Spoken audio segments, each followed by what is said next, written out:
President Duterte. Kasi kaya ako ganito, matapang ako, pero iyakin ako. Palagi ako umiyak, di ba? Kasi, victim ako ng drug addict eh. So yung ginawa niya for our country, some people will never understand. And most especially mga against sa kanya. Kasi hindi kayo katulad namin na naranasan namin kung ano yung suffering na maging biktima ng addict, ng criminals, abusive people. So, he doesn't deserve it. Gusto ko lang magpasalamat for 6 years na nagsilbi ka po. You did great. And you know, sabi ko nga, ang ganda-ganda ho ng ginawa niyo.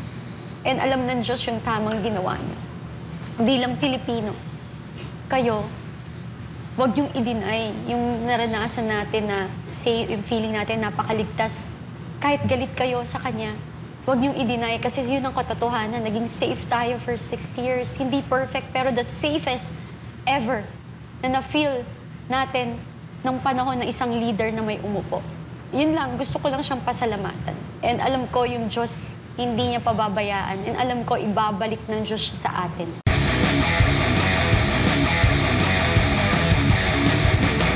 At sinabi mo yung pagigipit sa mga Duterte, lalo-lalo na kay VP Sara Duterte. Si VP Sara Duterte, mga partners, yan talaga target niyan for 2028 election. Kasi alam nila na si VP Sara Duterte ay talagang ito ang mahihirapan silang tibagin. Kung may makakalaban silang iba, kaya-kaya nilang gawa ng paraan eh. Pero yung mga Duterte, mahal na mahal ng tao, mahihirapan silang tibagin. Ngayon nga, yung pinag-usapan natin na pag may nangyari kay PRRD, nako, baka ano yan, mapapaaga ata ang pag-graduate ng mga mga bangag, eh, no? Tapos ngayon, may banta si VP Sara Duterte, nakita ko kanina. Sabi niya, they can drag me to hell, they can drag me to hell, but they will see. So, parang nagbabanta na, pwede mo akong tirahin, pwede mo akong pabagsakin, pwede mo akong balasubasin, pero tingnan natin kung anong mangyayari. Di ba, para sa akin, nagsalita na ako. Parang ayoko dumating yung panahon na sasabihin ni VP Sara Duterte na sinabi ko na sa inyo na huwag niyo akong susubukan. Tinuloy niyo pa rin. Kaya ganito ang nangyari sa inyo. And that's the thing that will happen, I think, the way I see it. Alam mo, tama ka dyan, Master Judea. Kasi remember, ang isang diamante or diamond before siya mag-shine, siya ay isinalang sa matinding apoy. Maraming proseso muna. Diba? Init talaga. Dumaan ka sa proseso, sa hirap, sa init, rough diamond, bago ka gumanda. Yes. So that's what happening with VP Sara. Yes. Yun yung nakikita ko. Pero sa tingin mo, tama ba yung desisyon ni VP Sara? Na suportahan si Amy? Mga tanong ni Coach. Di ba? Yun ang sagot ko. Ako na sasagot. Mali. Ako, mahal ko si VP Sara Duterte, mahal ko mga Duterte. Pero yung suportahan mo pa yan, silang pamilya nila ang nagiging dahilan ng paghihirap mo sa bansang Pilipinas, paghihirap mo sa panunukulan sa gobyerno. Tapos, pero I understand, VP Sara Duterte. Tao lang naman siya eh. May pinagsamahan. Ganun kasi pag mabuting tao ka eh. Correct. Wala mo sa mantinapay, minsan talagang mabubudol ka. Pero, mabubudol mo ako, pero hindi na mangyayari. Yung dati na nangyari, na ginamit mo na ako. Ang dami kaya nabudol. O, tinan mo. Ngayon, parang nabudol na naman. Tahimik na naman si Amy. Hindi, yun yung sinasabi ko, kulang na kulang. Parang everything is a show. Yung itim, yung nag-hearing siya, I appreciate it. Pero nasaan? It's not even online. Wala. Diba? So bakit hindi mo i-file doon? Pwede naman yun hindi authenticate eh. Diba? Para magkaroon ng masil o maging makatotohanan ng kanyang ginawang parang ino-notary mo para parang ipaano niya doon, no? Then ako okay lang sa akin sana na suportahan kung before suportahan may nag-deliver ng aksyon. I mean, kunwari may nangyari talaga na maganda for PRRD. Ganun, pero ngayon hindi. So wala eh. Ayaw. Ano ba sinabi niyo nandun sa The Hague? We will bring PRRD home. Hindi lang yon. At saka, Amy, alam na alam mo na merong na-detain sa Amerika. Yes. Kinuwento mo yan. Ba't hindi mo sabihin? Ayan. Yun. Oo. Sino yan? Ka. Sino yan? Oo. Sino yung na-detain na yan? May Sino detain yan? sa Amerika? Para, hulaan ko kung sino yan. Sino? Babae yan? Babae. Tuyot? Oo. Ayun, drama na. Hanggang doon na lang. New Yorker? New Yorker? Kuno. Ako yung New Yorker. Ako yun eh. Ako yung New Yorker. Pero wala ako talaga believe dito. Ewan ko naman sa iba, well, anyway, ayoko na naninisi, pero ewan ko naman, ang hilig nyo namang magpabudol kasi ginawa nyong libangan niyang pagpapabudol. Eh, mamaya sasabihin na naman ng Banateros, we told you so. Hindi na kayo nakinig eh. Tama, di ba? Oo, tama. Eh, yung mga sinuportahan natin, nagpe-perform. Lahat ng sinuportahan namin, as you can see. Isko Moreno, look at... Tignan mo si Isko Moreno, ang daming ginawang tanga. Isipin mo. Ang daming mayor na ginawang tanga ni Isko Isang Moreno. araw lang. Yung parang basurang Maynila, linis. Malinis na. Parang 5-star hotel kayo. Samantalang umikot ka sa ibang lugar, makikita mo yung mga drainage nila, puro mga basura and all that. Grabe si Mayor Isko Moreno. Grabe si Mayor Isko, grabe si PRRD. Tapos grabe si BBM. Sobrang grabe. Walang ginawa sa Pilipinas. Ang daming maling ginawa. Ang daming maling Marami ginawa. naman mga mali. Ayun, di ba? Diba? Katulad ng flood control. But anyway, going back to The Hague, may komento ang isang dating palace official matapos magbigay ng huling habilin si dating Pangulong Rodrigo Duterte, si MJ Mondihar sa report. May huling habili na sa pamilya si dating Pangulo Rodrigo Duterte na ngayon ay nasa ICC detention facility sa the Netherlands. Ito'y sinapubliko ng anak niyang si Vice President Sara Duterte. Ayon kay VP Sara, cremation ang request ng kanyang ama kung ito'y namaalam na. At kung sa Netherlands man siya mamatay, ay huwag na raw iuwi ang kanyang katawan sa Pilipinas. Para sa Duterte supporter at dati nitong spokesman na si Attorney Harry Roque, nakababahala sa milyong-milyong taga-suporta ang nasabing habilin. Alam naman namin na ang dami nagmamahal kay Tatay Digong at there's no point na ma-concern yung mga supporters si Tatay Digong kung sasabihin natin na medyo hindi okay ang lagay ni Tatay Digong. Para kay Roque, isang international lawyer at tagapagtanggol ng mga polisiya noon ni Duterte, walang crimes against humanity ang drug war ng dating administrasyon at may kakayahan ng justice system ng Pilipinas na dinggin ang mga reklamong ito. Sa pagkakakilala ni Roque kay Duterte, saad ng former palace spokesman na ito ang dinaramdam ngayon ng dating presidente. Pero nanggaling na rin kay VP Sara, no, na naghuling habili na siya.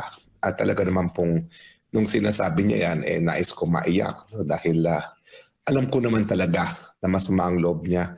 Alam ko na napakalungkot niya ngayon. Alam ko na hindi niya matanggap ang naging kapalaran niya na husgahan ng mga dayuhan. Si Roque ay pabalik-balik sa ibang bansa sa pagtuturo at pag-aaral ng international law. At ngayon, humihiling siya ng asylum sa Europa dahil sa paninindigan nito sa mga Duterte. Isa si Roque sa mga personalidad na naghahamon kay Pangulong Marcos Jr. na magpa-drug test, pati na rin sa pagtuligsa sa mga polisiya ng kasalukuyang administrasyon. Git ni Attorney Roque, hindi niya pinagsisisihan ang patuloy na pagsuporta kay FPRD. Kahit ngayon, ay isa siya sa mga nagsasakripisyo sa ibang bayan upang hindi makitil ang kanyang kalayaan sa pamamahayag.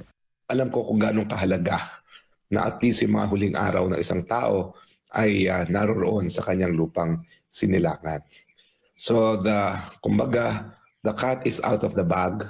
Naghuling habiling na po si Tatay Digong. Para sa Diyos, sa Pilipinas, kung mahal, MJ Mondihar, SMNI News. Ayun mga partner, ako talagang bukod doon sa, alam naman natin, talagang medyo delikado yung sitwasyon ni PRRD. Alam natin na PRRD, simula pa yan sa pagka-mayor, sanay na yan ng maraming tao. Tapos biglang ganon. Na wala naman siya talagang ginawang maling o illegal. No? At kahit ba let's accept yung argumento ng iba, dapat dito siya tinatry sa bansa natin. No? Kaya, alam mo, kayo, pag may masamang nangyari kay PRRD, makalusot man kayo sa batas ng Pilipinas, definitely hindi kayo makakalusot sa batas ng Diyos.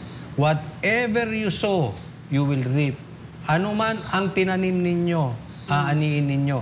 Pag kayo, malaking ano po to malaking kasalanan po yan na gagawin nyo sa isang matanda na tao, sa isang matandang inosente na nagsilbi sa ating bayan. Hindi natin alam, baka mamaya mangyari sa pamilya nyo yung nangyari, yung nang abuso. Kasi lahat kayo tatanda tayo. Correct. So kung ikaw ay hindi ka marunong rumispeto sa matanda, at dahil ginagawa mo ito, dahil ikaw ay may pinangakuan ng kapalit na pera, pinangakuan ng kapalit na posisyon, o may pinangakuan ka ng kapalit na pabor, tatanda ka rin. Babalik sa'yo lahat ng kasalanan mo. Kaya alam nyo, itong mama na ito, nagsilbi sa atin ng taus-puso. Nilinis niya ang kalsada natin laban sa mga adik. Nilinis niya ang kalsada natin laban sa mga komunista. Tapos itong ibabalik natin. Kaya alam mo, walang pagpapala itong bansa na ito eh. Kasi yung gumagawa ng kabutihan, yun ang idinidiin natin. Huwag niyo pong bibiruin yung sitwasyon ni PRRD. Tandaan po natin, 80 years old na to. So, hindi maganda to, partners. Yeah. Kati. Iiyak na naman ako. Pinaiyak. Sige, iiyak mo yan. Ako gusto ko lang pasalamatan. Thank you so much, President Duterte. Kasi kaya ako ganito, matapang ako, pero iyakin ako. Palagi ako umiyak, di ba? Kasi, victim ako ng drug addict eh. So yung ginawa niya for our country, some people will never understand. And most especially mga against sa kanya. Kasi hindi kayo katulad namin na naranasan namin kung ano yung suffering na maging biktima ng addict, ng criminals, abusive people. So, he doesn't deserve it. Gusto ko lang magpasalamat for 6 years na nagsilbi ka po. You did great. And you know, sabi ko nga, ang ganda-ganda ho ng ginawa niyo. And alam ng Diyos yung tamang ginawa niyo. Bilang Pilipino, kayo, huwag niyong i-deny yung naranasan natin na safe, yung feeling natin napakaligtas. Kahit galit kayo sa kanya, huwag niyong i-deny kasi yun ang katotohanan. Naging safe tayo for 6 years. Hindi perfect, pero the safest ever na na-feel natin ng panahon ng isang leader na may umupo. Yun lang, gusto ko lang siyang pasalamatan. And alam ko yung Diyos, hindi niya pababayaan. And alam ko, ibabalik ng Diyos siya sa atin. Yun lang po. Pasensya na. Talagang ano lang. Medyo emotional si Ate Kati, pero we understand you. Alam nyo, I think na si Marcos talaga is yung alam mo yon na napikon. Kumbaga nasaktan ng todo patungkol dito sa siyempre in-expose siya ni Pangulong Duterte, di ba? Sabi niya, may presidente tayong bangag. Ngayon, ang tingin ko diyan si Marcos gumagante. So, nagalit siya nainis siya, napiko, nasaktan. Alam niyo kasi pag kinakain ka na nung galit mo, hindi mo na alam kung tama pa ba yung ginagawa mo. Alam mo pa ba yung ginagawa mo na, nasa mabuti pa ba ako? Nasa mali na ba ako? Nasa hulog pa ba? Oo, basta pag galit ka, yung gusto mong gawin, gusto mong gumanti, gaganti at gaganti ka. Ngayon, ang tingin ko dito, ganito yung ginagawa ni Marcos. Talagang ginagantihan niya si Pangulong Duterte dahil dun sa pagpapahiya sa kanya. Yes. Di ba? Okay lang sana Nandiyan ka na, nakaupo At hindi ka naman mananalo kung hindi dahil kay BP Sara. Yes. Tapos ginanon mo yung tatay. Malaking malaking katarantaduhan talaga yung ginawa mo. And tignan nyo yung tapang ni Pangulong Duterte. Alam niya na may naghihintay sa kanya sa airport ng mga pulis para huliin siya. Pero bilang isang, alam nyo yun, lawyer, prosecutor, alam niya yung tama Kaya hinarap niya. So, siguro, hindi expected ni Pangulong Duterte yung idala siya dun sa dahig. Kasi alam niya na once na Pilipino ka, dapat ito kalitisin sa Pilipinas. Hindi niya ine-expect siguro yung part na papasakay siya sa aeroplano, papadala siya doon. Yun yung parang, okay lang, litisin niyo si Pangulong Duterte dito kung meron. Wala nga kayong ebidensyang may pakita. May mga witness kayo, puro laway lang naman ang sinasabi. Pero nasa ebidensya, ang palusot niyo, winasak. Paano wawasakin niya? Paano wawasakin ang ebidensya? Diba? Kung may ebidensya kayong hawak, paano mawawasak? Paano makukuha sa inyo? Kung kayo ang may hawak Di ba? Paano nila mawawasak? Paano mawawasak ng mga Duterte? Especially, si VP Sara, maraming ginagawa. At ang mga si Pangulong Duterte, nasa ibang bansa, nasa daig niya, di ba? Paano nila mawawasak? Ay naman malaking tanong dyan. Ewan ko dito kay Remulla, kung saan niya na, wala ka na bang ibang masabing palusot, kaya winasak na lang ang ebidensya, kaya mo nasabi yan. Hindi wala lang talaga kayong mapakita, kaya yan na lang ang masasabi nyo. Siraan. Kung ikaw Marcos, kung may gusto mong meron kang gawing tama, kahit isa lang, dahil mo sa Pangulong Duterte dito sa Pilipinas, pauwiin mo. Kahit isa lang, okay na kami dyan. Yan na lang. Kasi ang dami mo na kasalanan ginawa. Ang dami mo na kasinungaling pinakalat. Di ba? Puro na kayo pambubudol. Puro na kayo katarantaduhan. Wala na eh. Pauwiin mo na lang si Pangulong Duterte, baka gumanda pa ang tingin sa inyo ng mga Pilipino. Gumanda, pero hindi na dapat magpapudol. Tsaka partner, hindi ko nagustuhan yung sinabi nitong si Claire na parang pinagtatawanan niya pa ito. Sasabihin niya na mag-exercise na lang. Medyo... Diba? Claire, matindi ang sinasabi mong yan. Wag sana mangyari sa'yo. Pero doon mo marirealize pagka nangyari na sa pamilya mo na may isang matanda at inaapi, ginagamitan ng kapangyarihan at wala namang talagang ginawang masama. Tapos ganyanin pa na ipipiloso po mo. Diba? Sabihin mo na lang mag-exercise. Mas kailangan niya mag-exercise. Oo. Hindi na sa isip. Kasi mukha na siyang drum. Correct. Ewan ko dito kay Claire, parang wala na talagang ano. Na ano na tuloy. Ngayon natin napatunayan yung mga sinabi ni PRRD. Walang alam, may bagahe. Di ba? Weak. Yeah. Ano nangyayari ngayon? And eto patunay, buhay na testigo na this family is vindictive. Yes. Vindictive mapaghigante. Pero hindi sila naghihigante na sila mismo. Gumagamit sila ng ibang tao para maghigante. And that's what they're doing right now. Yes. I-impeach nila si VP Sara Duterte kasi si Duterte. Duterte, tingin nila sa mga Duterte talaga kalaban. At sa mga kaalyado ng mga Duterte kalaban. Kaya nga, eto, gusto nilang ma-impeach si VP Sara Duterte. Pero habang patuloy ang usapin tungkol sa impeachment laban kay Vice President Sara Duterte, nagbigay babala ang isang ekonomista na maaaring maparalisa ang ekonomiya ng bansa kung puro pamumulitika ang aatupagin ng Marcos administration sa halip na tugunan ang mga pangunahing programa para sa mga Pilipino. Si Paul Montibon sa report. Napapansin na ng maraming ekonomista ang mabagal na takbo ng ekonomiya ng bansa sa loob ng 3 taon sa ilalim ng Marcos administration. At habang abala ang ilang mga politiko sa usapin ng impeachment, nananawagan ng isang ekonomista na si Professor Astro del Castillo na bigyang pansin ang epekto nito sa ekonomiya ng bansa. Anya, tuwing may krisis pampolitika, naaapektuhan nito ang merkado, ang kumpiyansa sa mga investor at iba pang mga programang pang-ekonomiya. Impeachment, it's a drag. Definitely. Any political uncertainty is not good for the economy. No?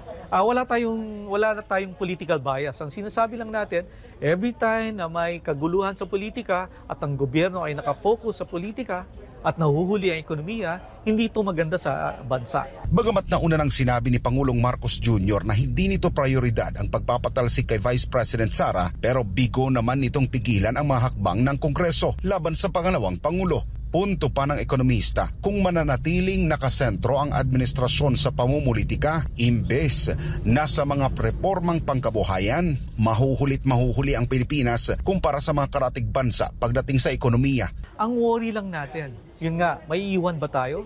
May iiwan tayo kung nakafocus pa rin ang gobyerno sa politika instead of the economy. Maiwanan pa rin tayo kung mas madami pa rin tinatayo na bahay kaysa tinatanim na palay. No? Kaya nga sinasabi natin, sana mag-focus talaga ang gobyerno. May aksyon na maayos, na mabilis sa power and energy, lalo na unahin ang agrikultura para mas mura talaga ang pagkain. Bukod sa ekonomiya, hindi rin anya malayo na lumala ang problema ng kriminalidad, kahirapan at iligal na droga. If nakafocus sila on how to hold on to power, no? Focus on politics rather than the economy, then ganyan ang mangyayari. Manganganak ang tataas na naman ang poverty level, dadami naman ang crimes, no? Babalik na naman tayo doon sa cycle na magagalit na naman ang taong bayan, no? Giit pa ni Del Castillo, mahalaga sa nalalabing 3 taon ni Marcos Jr. ang muling pagbabalik ng atensyon sa ekonomiya dahil ang tunay na pagsisilbi ay makikita sa mga konkretong hakbang na makakapagpagaan sa buhay ng mga Pilipino. Para sa Diyos at sa Pilipinas kung mahal. Nag-uulat Paul Montevon, SMNI News. Grabe. Ako hindi na ako naniniwala na magpo-focus sila sa nahuhuling 3 taon magpo-focus sila sa ekonomiya. Baka magpo-focus sila sa pagnanakaw. Ayun. Yeah. I mean, ito alam nila this is their last 3 years. No? So todo na ito. Imposible. Kasi marami na, dapat dati niya sinabi, ang flood control projects, marami na silang binabanggit na hindi naman talaga nagkakatotoo. And it's very, very obvious. It's public knowledge na talaga namang pamumulitika talaga ang focus nila. So, hindi ako nakikita ng pagbabago dyan. Pero kanina, partner, nabanggit mo yung masyadong mapaghiganti ang Marcos. At kanina, nabanggit ko na sinasabi na nung tungkol din sa nawawalang sabong, baka naman sa susunod iko-connect kay Duterte. Nangyari, di ba? Ngayon, meron ako sasabihin sa inyo. Ito, kayong humusga. Kasi meron po akong nakakausap. Hindi ko na lang babanggitin kung sino, posibleng congressman, o posibleng kung sino man. No? Hindi ko alam kung ito'y totoo. Kayo mag-confirm. Na humihina na daw etong si Tamba dito sa Congress. And very possible na mapalitan ito bilang speaker. Pakte ka diha. Ayan. So maganda ito kung ang magiging Senate President ay si Cheese at iba.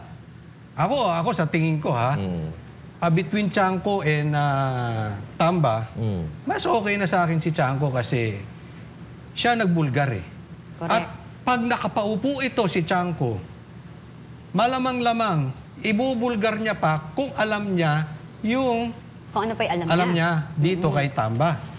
Ito lang, possibility. Sinusundan ko lang yung sinabi ni Chanco kasi ang pagkakaalam ko dito, ang sabi, ay pakitang tao na lang daw yung yung malakas, di ba sinasabi na may 200 plus na pumirma? Kasi ginagawa daw pala dyan, pag bagong pasok na congressman, ikaw, ito, pirma ka. Correct. Suporta kay suporta. So, siyempre, ikaw, bagong congressman ka. Pirma, ganun daw. Pero, antayin po natin. Malay natin, sa SONA, magkagulatan. Hindi natin alam. Hindi siya ang maging House Speaker. Ako sa tingin ko lang naman, Okay, sa tingin ko lang. Kaya nga sinasabi ko yung mga nababalitaan kong kwento. Baka may alam kayo or what. Pero balikan natin yung binanggit na ang Marcos ay may paghiganti. Ako, naniniwala ako. Tandaan nyo to, sasabihin ko, at least narinig nyo rin. Gaya nung sinabi ko na i-connect nila kay PRRD. Tandaan nyo to, sasabihin ko. Tamba, ilalaglag ka rin ni Marcos. Agree. Abangan mo yan.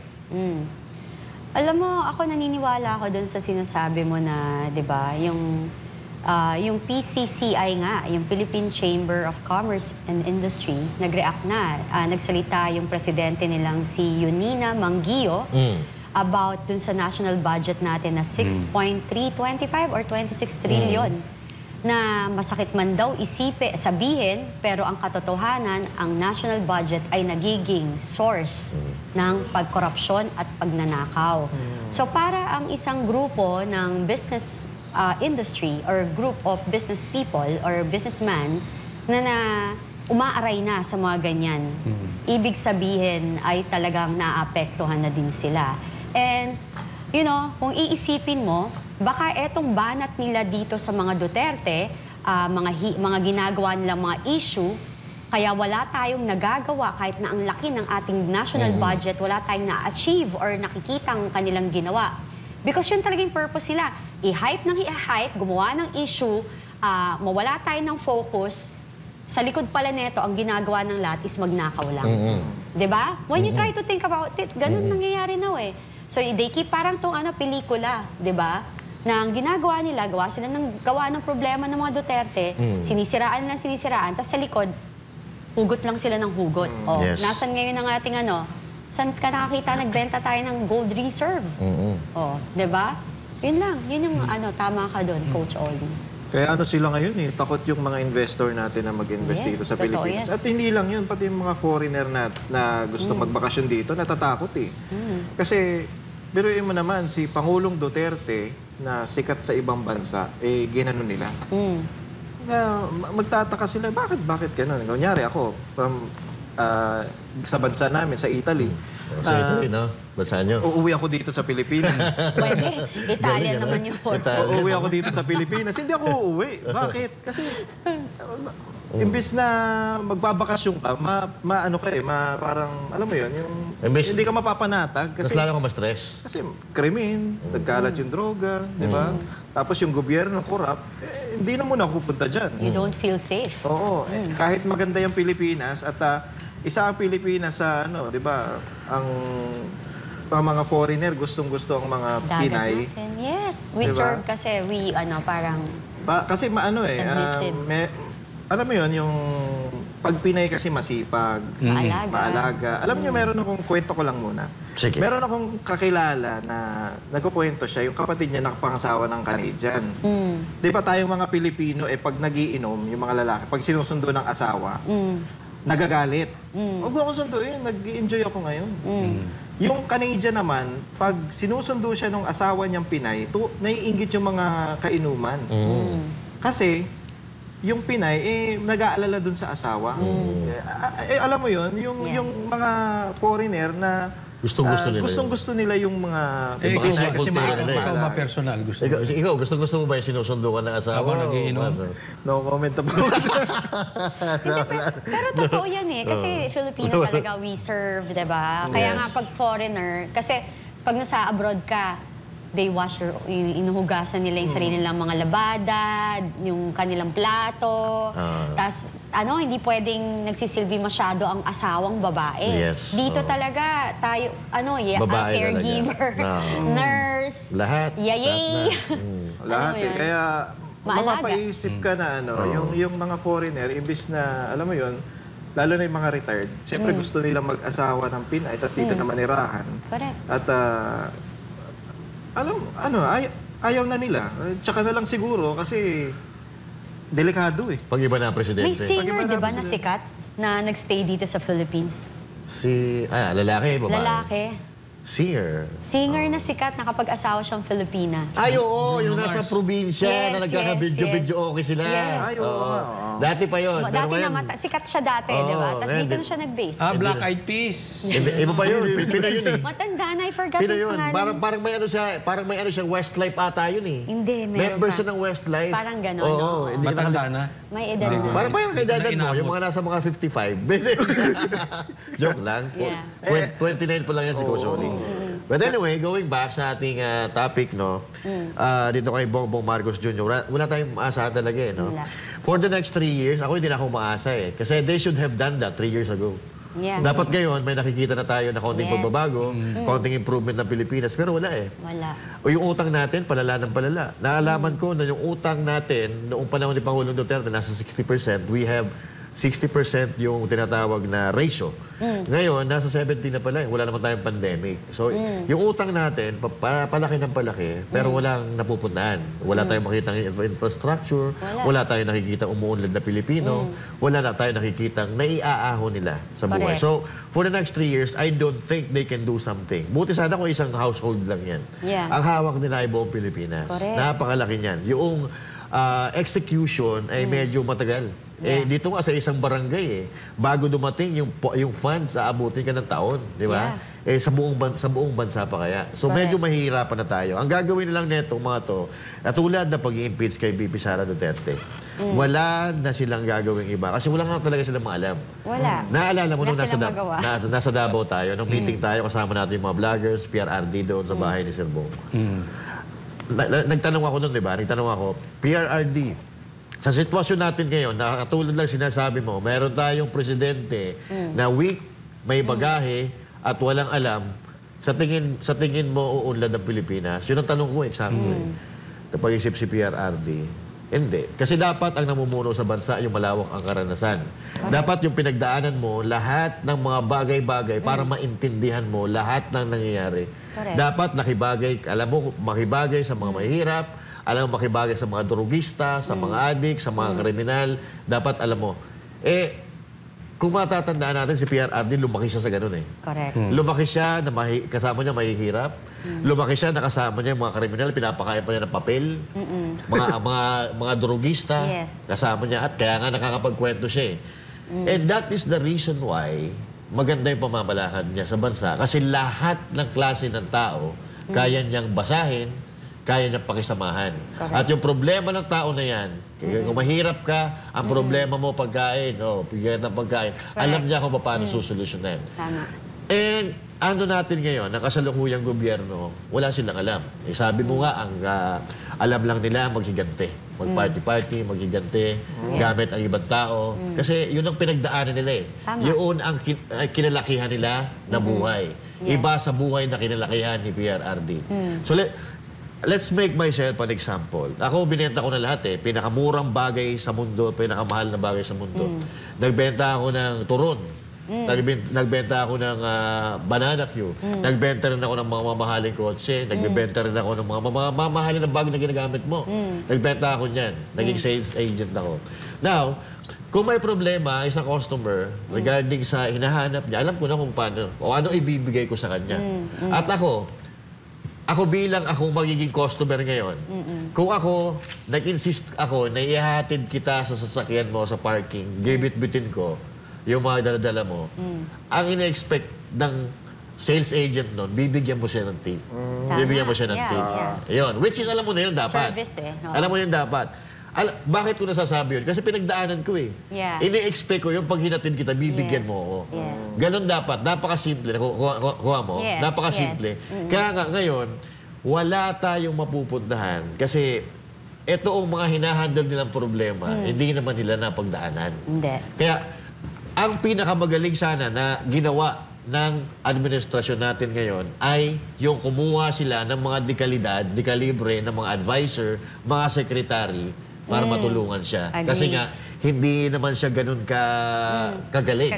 Katulad nga sinasabi ni PRRD, may bagahe, walang alam, tsaka weak. So, doon tayo nagkakaproblema ngayon. Kaya itong 3 taon na ito, medyo mahihirapan tayo dito. Dahil tayo, alam natin, tayong mga nandito, mga supporter tayo ng mga Duterte, tatargetin nila talaga ang mga Duterte. Pababagsakin nila sa ayaw natin at sa gusto, yun ang gagawin nila. Hindi sila magmamalasakit sa taong bayan. Kasi, unang-una, hindi naman natin talaga nakita yan. Hindi sila nagmalasakit kahit kanino. Nagbibigay sila ng tulong. Pero yan ay mga parang band-aid solution at pakitang tao, boto ops lang